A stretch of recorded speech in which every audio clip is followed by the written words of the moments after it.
it's me, Nancy Gianni, and we are here at the NDSC conference in where? Arizona, Phoenix, Arizona. It's a little hot here, I'm not gonna lie. A little bit. And we're so excited to have Franco, the GiGi, and a special guest from our Querétaro, Mexico location. So I'm very excited to hear everything about her. I don't know much about her, I just met her. So let's do an intro and give us your background, give us your story. All right, so my name is Cassandra Drake. I'm actually a university professor at CSU Stanislaus in California's Central Valley. If I go backwards, I guess where my journey in being part of GiGi's community started was I was in the San Diego region, and I was getting my PhD in education. And I met a man from Mexico on vacation. We started dating and we were together for a few years, and then we got married. Oh, yay! And so we got married in Mexico, and then married in 2019. By 2020, I was pregnant. And yes, very exciting news. And my pregnancy was great. Totally everything went well. The birth was crazy, actually. My son was born in the bathtub at a Hyatt. Oh my gosh, no way. Yes way. In Tijuana. No! Yes. So was he early, or was that expected, unexpected? Good How question. did that go? Oh my Good gosh. question. So we had planned to go to a local hospital and have a midwife and a doula attend the birth. And we wanted to be in that area so that they could attend to us a few days after the birth until we went home. Sure. And so we drove as I'm having contractions, drove to the hotel to drop off our stuff. And I was sitting in a wheelchair in the lobby, and my contractions were 5 minutes apart. Oh my gosh. And I was like, I don't know if this is gonna go well. This baby wants to make his way into this world. Exactly. So my midwife said, go upstairs, get in the bathtub. The warm water will be great. You'll feel better. We're almost there. So I did just what she said. Went upstairs. Contractions were going, but the bathtub was amazing. They have bathtubs here. Have you tried it yet? They're so nice. So anyways, I love bathtubs. Yes. And so my midwife and doula came and they were like, look, if we move you from here, you might have the baby in the car. And I said, I'm not going anywhere. No. So within 4 hours, my son was born. Oh. Totally healthy, wonderful labor. He was doing work with me, trying to get out. So there was nothing in my mind that would tell me that my child was atypical at all. Like he was a strong, healthy baby, right? And so that was July 28th, and September 20-something, my pediatrician said, wow, a month later. Yeah, a month later, he said to us, like, I'm not an expert. I need you to go to a genetic expert, but I see a few characteristics and I want you to know that I think your child has Down syndrome. Oh my gosh. All in Spanish, of course. Right. And my husband and I were like, what do we do? What do we do? And he said, take him home and love him.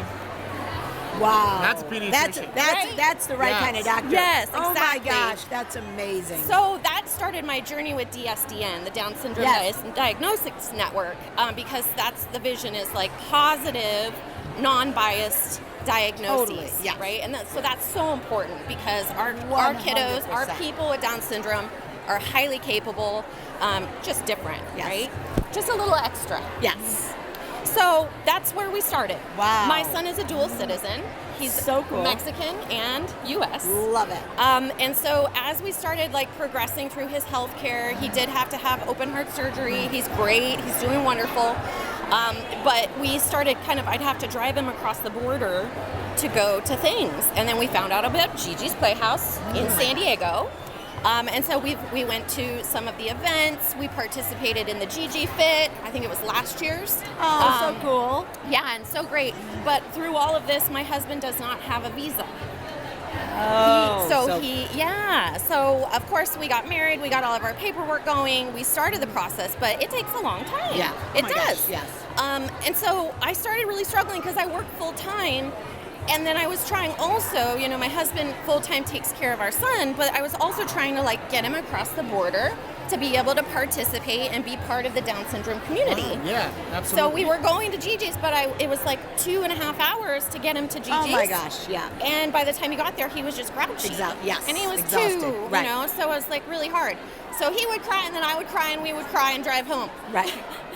And so we just decided last summer that we wanted to make a change. We saw the 10-year anniversary when you went to Mexico. To Querétaro last to August, celebrate yes. their anniversary. And my husband and I, we just kind of talked about it, and we thought, you know what, if we have to be in Mexico while we're waiting for the green card, we wanted to be somewhere where we had access to not only great, amazing, free programming, right, Yes. but also a community. Totally. And we were really missing that where we were living. You're giving me goosebumps. So But that's what GiGi's is all about. It's yes. Oh my gosh. Exactly. So we decided we would move to Querétaro, and we did. And we've been there since April. And my son is now going to therapies there. Yay. Oh my gosh, their sensory room is amazing. That Playhouse is amazing. And now they've taken over the space next door, I heard. So they've doubled their space. I know. So it's going to be even more so. But you also help, I guess, on the Educator Symposium. Exactly. Okay. Which is amazing. Right. So as part of my job I'm a teacher educator. Okay. So I train new teachers. I used to actually teach. Okay. I taught first that's grade, perfect. 5th grade, 7th grade math. And so when I was, in the thick of the Down syndrome community, which it's a great place to be, I decided I really wanted to learn more from my identity as an educator. Totally. Like, how can I Yes. support children and people with Down syndrome in their journey of learning? So I asked my dean of my school, I wanted to come to NDSC, and this was in 2022, New Orleans. And so I got all set up, and I went to the New Orleans NDSC. And I went to I'm pointing because it's over there this time, the Educator conference. Yes. So I sat through that whole conference. It was wonderful. And then I went into the exhibit hall, and that's where I met Sherry. Oh, great. Okay. Your national education manager. Yes. And so she and I got to talking, and I said, she said, we have a symposium. It's fully online. We do it twice a year. It's amazing. Which I love because, my students love online learning. Yes. And teachers who are busy people. Yeah. It's very accessible to anyone and everyone. Yep. And so the first time I listened to and went to online, the symposium, and y'all introduced and everything, and it was just so lovely. I remember sitting with my son who was, less than a year old at the time. Oh my gosh. And I was crying. I was watching the symposium crying because the gosh. thought of teachers getting that rich, accurate, well-researched information, it's just so impactful. So impactful. So when I met Sherry, I said, I really want to make sure that, I want to provide this as an opportunity to my students. I offer extra credit. Yeah. Oh, that's awesome. Yeah. And so, if you missed an assignment, but here's the GiGi Symposium. That's amazing. And write a summary about what you learned. And my so then as Sherry and I got to talking more, I saw on the flyer how there are universities that are associated, like partners, Yes. where people can actually earn Their CPU professional- credits. Yeah. Yes, exactly, the units. And so I reached out to Sharon again, and I was like, you know what? I really want to do this. I want my university to partner with y'all so that we can actually start offering units. Because you can't, So awesome. you can't offer extra credit to teachers. Right. Yeah. Right. Let's see it. Yes. No, Yes. yeah. And so that's why I started working with Sherry last spring. And That so is for awesome. that spring 24 symposium, now my university is on the flyer. Oh my gosh. Logo's on there, CSU Stanislaus. That's and so awesome. anyone in California who's an educator who attends can get those units towards their professional development. That is huge. That is huge. And we need to get more universities and more places doing that. But I have to tell you this. The first time I listened to the entire Educator Symposium, I was driving somewhere. So I had it in my car and I learned, Gigi's was at the time 20. And it brought so many things back. I learned so much, even for her at 20 years old, of things that I'm going to put back into her routine, into her schedule, because we have to think about the way that our kids learn. Exactly. And when we teach them the way they learn, the results are incredible. So I watched it again, and I'm like, I can't believe 20 years later, 60 playhouses. We have 60 playhouses, and I'm still learning.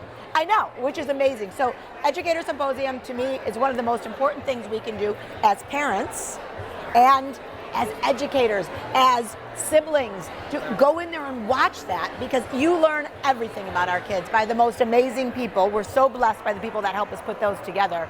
So that is amazing. And I have to ask you, so our podcast is called A Little Something Extra. What do you think is your A Little Something Extra? Oh gosh, what is my little something extra? What motivates you to want to change the world? Now it's my son. It's all about my son. I get that. And the lady who started GiGi's, right? Like, they inspire us to make the world better for them. Absolutely.